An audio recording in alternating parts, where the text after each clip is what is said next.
Army হবে ঠিকার, সব শালারা পাটপার, আর্মি হবে ঠিকাদার।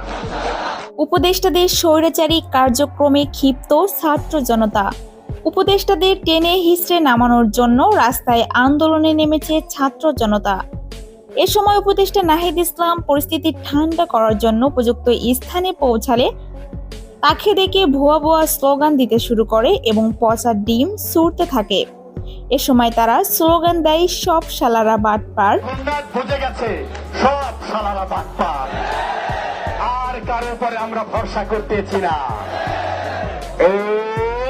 শিক্ষার্থীদের দাবি, উপদেষ্টারা শেখ হাসিনার মতো স্বৈরাচারিতা শুরু করেছে, এদের শক্ত হাতে প্রতিহত করতে হবে।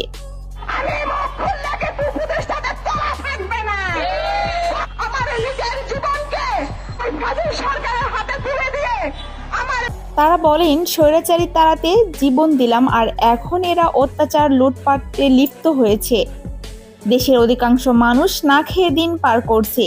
দেশের বাজার পরিস্থিতি কোনোভাবেই নিয়ন্ত্রণ করতে পারছে না। এরা দেশের পরিস্থিতি নিয়ন্ত্রণ না করে এরা পড়ে আছে কোন জায়গার নাম পরিবর্তন করতে হবে, কোন দিবসগুলো বাতিল করতে হবে।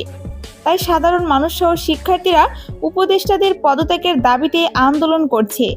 প্রিয় দর্শক, বর্তমান অরাজক পরিস্থিতি নিয়ে আপনার মন্তব্য কি? অবশ্যই কমেন্ট করে জানাতে ভুলবেন না।